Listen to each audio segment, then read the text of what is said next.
उत्तर प्रदेश में बटोगे तो कटोगे वाला नारा चलेगा या पीडीए वाला नारा चलेगा। ये बात इसलिए क्योंकि मुख्यमंत्री योगी आदित्यनाथ का ये नारा हरियाणा में तो काम किया, महाराष्ट्र तक में इसकी दस्तक सुनाई दे रही है और अब इसकी बात जोरों शोरों से उत्तर प्रदेश में भी की जा रही है। संघ की मुहर भी अब इस नारे पर लग रही है। साफ तौर पर दत्तात्रेय होसबोले ने कहा कि इतिहास गवाह है, अगर जातियों में बांटा जाता है, भाषा में अगर बांटा जाता है तो इतिहास गवाह है कि आपको कटना ही पड़ता है। यानी कटोगे तो बटोगे वाला जो नारा मुख्यमंत्री योगी आदित्यनाथ की तरफ से दिया गया था, इस नारे पर अब संघ की भी मुहर लग रही है। और ये नारा महत्वपूर्ण क्यों है? क्योंकि हिंदी भाषी जो क्षेत्र हैं उसमें भारतीय जनता पार्टी को जातियों के आधार पर, संविधान वाले नैरेटिव पर, जातीय जनगणना वाले नैरेटिव पर लोकसभा चुनावों में नुकसान का सामना करना पड़ा था। खासकर सबसे ज्यादा नुकसान अगर भारतीय जनता पार्टी को कहीं पर हुआ था तो वो हुआ था उत्तर प्रदेश में। और उत्तर प्रदेश में जो पीडीए वाला नारा अखिलेश यादव की तरफ से दिया गया या जो जातियों की गोलबंदी अखिलेश यादव ने की, वो फैक्टर या वो फॉर्मूला अखिलेश यादव का कमाल का रहा, जिसमें अखिलेश यादव बड़ी पार्टी बन गए लोकसभा चुनावों में और भारतीय जनता पार्टी को काफी पीछे अखिलेश यादव और पूरे इंडिया गठबंधन ने छोड़ दिया। अखिलेश यादव एक बार फिर से अपने पीडीए की बात कर रहे हैं, लेकिन इसी पीडीए को अब बैलेंस करने के लिए या इसी पीडीए को अब डिफ्यूज करने के लिए बटोगे तो कटोगे वाला नारा, यानी जातियों में हिंदू वोट ना बढ़ जाए, ये कोशिश लगातार की जा रही है भारतीय जनता पार्टी की तरफ से। अब ये कोशिश कितनी सफल होगी या ये नारा कितना बड़ा नारा साबित हो सकता है, इस पर चर्चा करूंगी। पहले आपको सुनवा देती हूं दत्तात्रेय होसबोले ने क्या कहा। स्लोगन कुछ में कटेंगे बटेंगे जो भी कहें, स्पिरिट क्या है? हिंदू समाज एकता से, एकात्मता से नहीं रहेगा तो इतिहास कहता है। अब हम तो कहते हैं जब जब हिंदू भाव को भूले आए विपद महान, भाई टूटे धरती कोई, मिटे ही धर्म संस्थान, ये अमर गीत है। तो उसको आजकल की भाषा में ऐसे आपने जो कहा वैसे हो सकता है। तो मुद्दा क्या है? स्पिरिट यही है, समाज की एकता, एकात्मता। हम जाति, भाषा, प्रांत के अगर पिछड़ा भेद से हम करेंगे तो हम कटेंगे। अब देखिए, बीजेपी किसी भी सूरत हाल में उत्तर प्रदेश के उपचुनाव में जीत हासिल करना चाहती है ताकि सबसे बड़ा नैरेटिव जो यूपी के चुनावों से गढ़ने की कोशिश विपक्ष ने की, वो नैरेटिव ध्वस्त हो जाए और बीजेपी का जो खोया हुआ कॉन्फिडेंस जो काफी हद तक हरियाणा चुनाव से वापस आया, वो उत्तर प्रदेश में फिर से वापस आए। योगी और केंद्र सरकार के कामकाज पर मुहर भी लग जाए और जो बटने वाला फॉर्मूला दिया था अखिलेश यादव की तरफ से, जो जातीय गोलबंदी की कोशिश की गई थी, उस फॉर्मूले को डिफ्यूज कर लें विधानसभा चुनावों से पहले। यह कोशिश मुख्यमंत्री योगी आदित्यनाथ की भी है और इसमें अब संघ का साथ भी योगी आदित्यनाथ को मिल रहा है, भारतीय जनता पार्टी को मिल रहा है। कौन सा सबसे बड़ा नारा अवधेश जी आपको लग रहा है बटोगे तो कटोगे इस बार काम कर रहा है या फिर से पीडीए को लेकर कॉन्फिडेंट दिख रहे हैं आपको अखिलेश यादव? नहीं, देखिए, ये दोनों जो नारे हैं इनका एक दो पहलू है। एक तो है राजनीति और चुनाव की दृष्टि से जिस पर हम चर्चा कर रहे हैं, लेकिन इसका इससे बहुत व्यापक आयाम है कि भारत और राष्ट्र की एकता, इसकी अखंडता, इसके अतीत, वर्तमान और भविष्य की दृष्टि से है। जो दत्तात्रेय होसबोले जी बोल रहे हैं, दत्तात्रेय होसबोले जी ने उसको चुनाव की दृष्टि से नहीं कहा है। अब पहले अगर राजनीति और चुनाव पर हम देखें तो इस समय लोकसभा चुनाव में चूंकि अखिलेश यादव ने भारतीय जनता पार्टी को जबरदस्त धक्का पहुंचाया है, जबरदस्त, जो भाजपा के लिए अकल्पनीय थी, क्योंकि उत्तर प्रदेश और महाराष्ट्र के लोकसभा चुनाव परिणाम को हटा दीजिए और तब आप रिजल्ट देख लीजिए तो भारतीय जनता पार्टी कहां होती अगर ये दोनों राज्य उसके ठीक से हो गए होते। और उसमें निश्चित रूप से जाति के आधार पर वोटिंग हुई। तो यह एक समाज को विभाजित करना जाति के आधार पर वोट की दृष्टि से, और केवल अगर वोट की दृष्टि से हम जाति की एकता कहते हैं तो मेरे जैसा व्यक्ति उसका बहुत समर्थन नहीं कर सकता। केवल वोट के लिए अगर है तो कल वो फिर टूटेगा, फिर दूसरी ओर वोट के जाएगा। लेकिन क्या जातीय एकता, जो जोगी जी ने कहा बटेंगे तो कटेंगे, और जो ये प्रश्न किया गया था, दत्तात्रेय होसबोले जी ने अपनी ओर से नहीं बोला, पत्रकारों ने प्रश्न किया था कि आपका इस पर क्या मत है, तो उन्होंने कहा चाहे जैसे भी बोला जाए, पिछले चुनाव में संविधान खत्म हो जाएगा, आरक्षण खत्म हो जाएगा, ये दो बड़े नैरेटिव, झूठे नैरेटिव डाले गए थे और उसके कारण भी समाज में विभाजन हुआ। दलितों के एक बड़े वर्ग ने, पिछड़ों के एक बड़े वर्ग ने, जो पहले भाजपा को वोट देता था, इस समय बीजेपी को हराने के लिए गया। मायावती जी शक्ति में थी नहीं, वो समाजवादी पार्टी कांग्रेस को वोट दिया। लेकिन हरियाणा चुनाव से दूसरी स्थिति पैदा हुई है। दलितों के एक बड़े वर्ग ने घोषित किया कि यह हमसे झूठ बोला गया था और खासकर जो सब वर्गीय उप वर्गीकरण जो शेड्यूल कास्ट का शुरू हुआ है और जिसको कि हरियाणा सरकार ने आते लागू किया तो एक बड़ा वर्ग निकल के बाहर आया।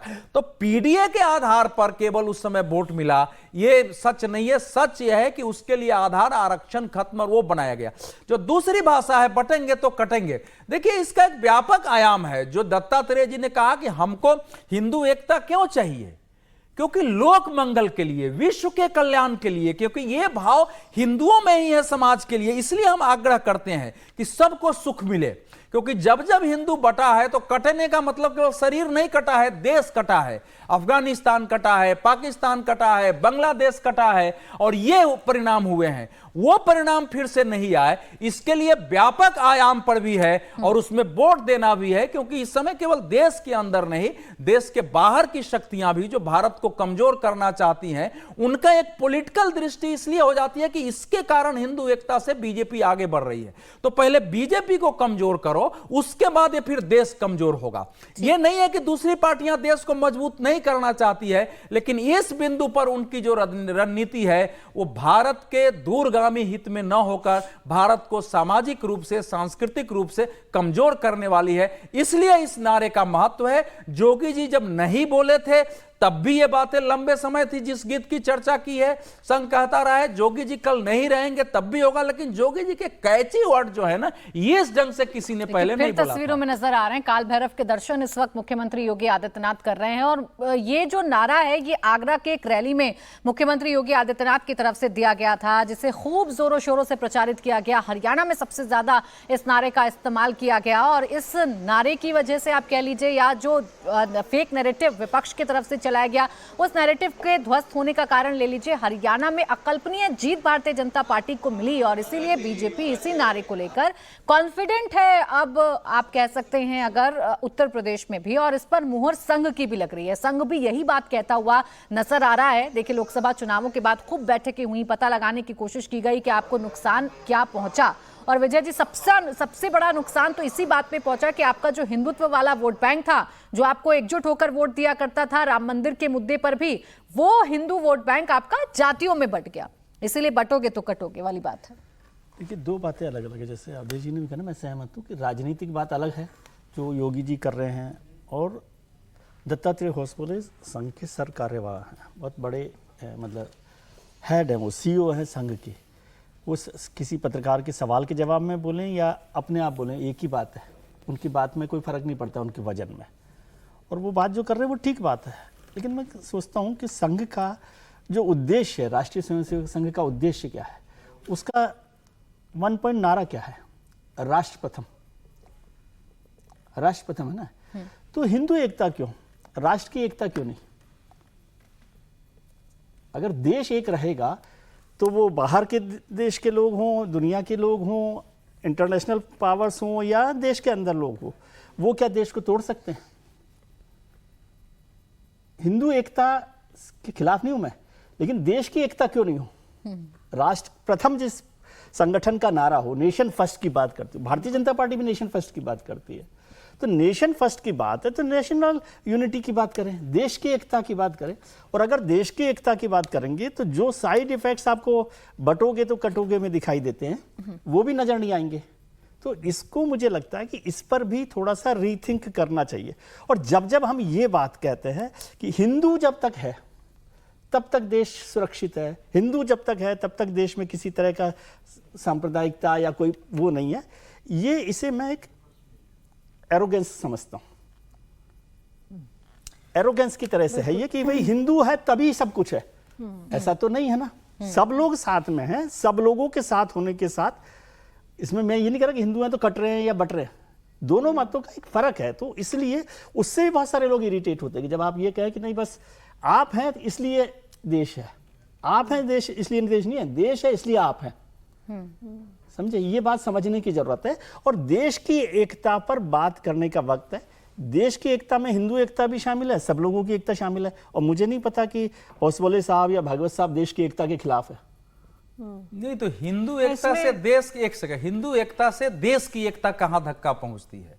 और जो इतिहास की सच्चाई है, हिंदू संगठन अगर हिंदू की एकता की बात कर रहा है, यही हमारे देश में समस्या है कि कोई अगर जाति यादव की एकता की बात करता है उसमें समस्या नहीं है, कोई अगर दलित की एकता की बात कर रहा है उसमें समस्या नहीं है, कोई किसी जाति के आधार पर किसी दूसरे संप्रदाय की एकता की बात कर रहा है। एक व्यापक परिप्रेक्ष्य में अगर हिंदू समाज की एकता की बात हो रही है, जो लंबे समय से जाति के विभाजन में फंसा रहा हो, जाति के विभाजन के कारण इस देश में धर्मांतरण हुए, समाज कमजोर हुआ है, उसकी बात करना देश की एकता के विरुद्ध कैसे हो जाएगा? इसमें देश की एकता कहां खंडित होती है? लेकिन जो सच है उसको भी स्वीकार करना पड़ेगा। ठीक है, मैं नहीं मानता हूं कि इस देश के सारे मुसलमान इस देश के विरुद्ध हो जाएंगे, वो एकता नहीं चाहते हैं, लेकिन इस्लाम में नेशन का कोई कंसेप्ट नहीं है, यह हमेशा ध्यान रखना चाहिए। वो एक अलग बात है कि कुछ लोग आजकल हुब्बल बतने की बात करते हैं, लेकिन मुसलमानों के अंदर भी काम करने वाले बताते हैं कि इस देश में रहते हो तो इस देश से मोहब्बत करो, लेकिन बड़ी संख्या में जो लोग बताते हैं, और हिंदू अगर है तो वहां मुसलमान भी सुरक्षित है। अभी अभी आपने एक घटना सुनी है ना कि 300 मुसलमान 30 हिंदू है, इसी टीवी पर हमने चर्चा की है अभी उन्नाव जिले की। 30 हिंदू एक मंदिर बनाना चाहते हैं, महिलाएं पुरुष निकल के मंदिर नहीं बनाने दिए कि गांव के बाहर बनाओ। क्या जहां 30 मुसलमान हो 300 हिंदू हो वहां मस्जिद बनाने से रोका जाएगा? तो यह स्थिति सच्चाई को स्वीकार करने पड़ेगी, और हिंदू रहेगा तभी सामने वाला भी उदार होकर पेश आएगा। चाहे अच्छी संख्या में हिंदू की बात हो, मुसलमान की बात हो, या समाज के किसी भी वर्ग की बात हो, जब चुनाव आ जाते हैं तो ये ज्यादा चर्चाएं हमें सुनाई पड़ती हैं। ये सारे बयान, ये सारी घटनाएं, किसने किसको रोक दिया, कहां पर पत्थरबाजी हो गई, ये सारी घटनाएं चुनाव से ठीक पहले बहुत लाउड एंड क्लियर सुनाई पड़ती हैं। आरती जी। बिल्कुल प्राची, देखिए पहले तो अगर हम ध्यान दें कि संघ से ही जो ये हमें हिंदू की परिभाषा मिली है कि हिंदू तो वो सब लोग हैं जो इस धरती पे पैदा हुए हैं, पले बड़े हैं। क्या हिंदू अलग, इनफैक्ट कई बार तो मोहन भागवत जी ने कहा है कि मुसलमान भी हिंदू है। उन्होंने ये भी कहा है कि कोई भी यहाँ पे अलग नहीं है, जो भी इस धरती पे किसी भी समुदाय से हो, किसी भी भाषा से हो, किसी भी एथनिसिटी से हो, वो सब हिंदू है, क्योंकि वही सावरकराइट डेफिनेशन थी हिंदू की और वही है। लेकिन जब आप पॉलिटिक्स के लिए, जब आप राजनीति के लिए ऐसा एक स्लोगन निकालते हैं कि कटोगे तो बटोगे, और सिर्फ आप एक हिंदू को इतनी नैरो डेफिनेशन लेके कि हिंदू सिर्फ जो नॉन मुस्लिम है उनके लिए आप यूज करोगे, तो बिल्कुल ये आप पोलराइजेशन और कम्युनलाइजेशन जो कि दूसरी तरफ से आर्गुमेंट दिया जा रहा है, बिल्कुल वैसा होगा। मुझे लगता है इसमें सभी लीडर्स की भी, मुझे लगता है कि उनको भी समझने की ज़रूरत है कि जब वो ये स्लोगन देते हैं उसके साथ उस स्लोगन की कंटेक्चुअलाइजेशन ज़रूरी है कि आप किस संदर्भ में बोल रहे हैं, और क्या पूरे समाज के लिए बोल रहे हैं कि खास उन लोगों के लिए जो नॉन मुस्लिम है। तो मुझे लगता है एक तो वो इशू है। दूसरा ये कहना कि इस्लाम के अंदर नेशन का कॉन्सेप्ट नहीं है, इस्लाम के अंदर नेशन का कॉन्सेप्ट नहीं है, वो ठीक है, लेकिन इंडिया जो है, वो भारत जो है, इस्लामिक नेशन नहीं है। हमारा नेशन जो है, हमारा जो देश है, वो कॉन्स्टिट्यूशन पे चलता है। हमारे कॉन्स्टिट्यूशन के बहुत क्लियर प्रिंसिपल्स है कि सब बराबर है, कोई अलग नहीं, हम किसी को अलग नहीं कर रहे हैं। मुझे नहीं लगता है कि ये जो योगी जी ने स्लोगन दिया, ये उस संदर्भ में दिया है कि हिंदू अलग है, मुसलमान अलग है। मुझे लगता है कि ये स्लोगन, मैं जैसे समझती हूँ, इस स्लोगन का मतलब है कि कास्ट, रिलीजन और कम्युनिटी, इस पे आप बटिए मत। अगर आपको वोट देना है तो आप अपने जो इर्द गिर्द है, किस विधायक ने क्या काम किया है, उसकी कितनी कॉम्पिटेंस है, वो क्या आपके काम कर पाएगा कि नहीं, उन चीज़ों पे निर्धारित होना चाहिए। ना कि आप हिंदू समाज और मुसलमान समाज, हिंदू समाज और फिर दलित समाज, जो आप लोग कास्ट और कम्युनिटी की लगातार बात करते हैं। टीवी में डिबेट्स पे भी यही इशू है, ये प्रॉब्लम है कि डिबेट्स में भी हिंदू और मुस्लिम का एंगल चलता है।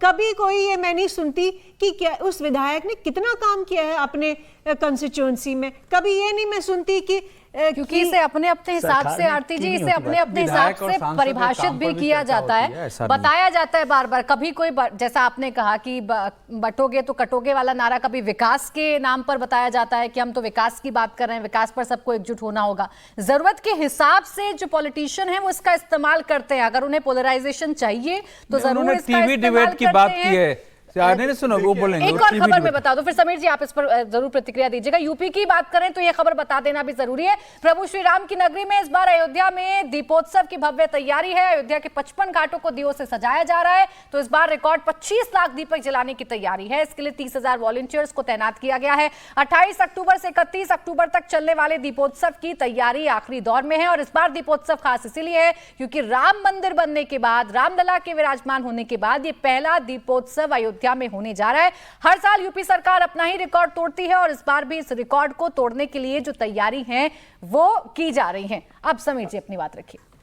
देखिए, योगी आदित्यनाथ ने जो कहा था कि बटेंगे तो कटेंगे, मुझे लग रहा है उसके पहले संघ का 10 साल पहले ही संदर्भ में जो बयान आया था सामाजिक समरसता का, जब संघ ने कहा था नागपुर के अखिल भारतीय प्रतिनिधि सभा की बैठक में कि एक कुआं, एक मंदिर और एक शमशान होना चाहिए, वह कहने का तात्पर्य संघ का ये था कि सब सामाजिक समरसता होना चाहिए और सब साथ मिलकर रहें। संघ के कहने का भावार्थ वही था। उसके बाद आप अगर देखेंगे योगी के बयान के बाद, जब प्रधानमंत्री मोदी महाराष्ट्र में जाते तो प्रधानमंत्री मोदी जब कहते हैं कि भाई बटेंगे तो बांटने वाले महफिल सजाएंगे, उसका भाव भी वही था।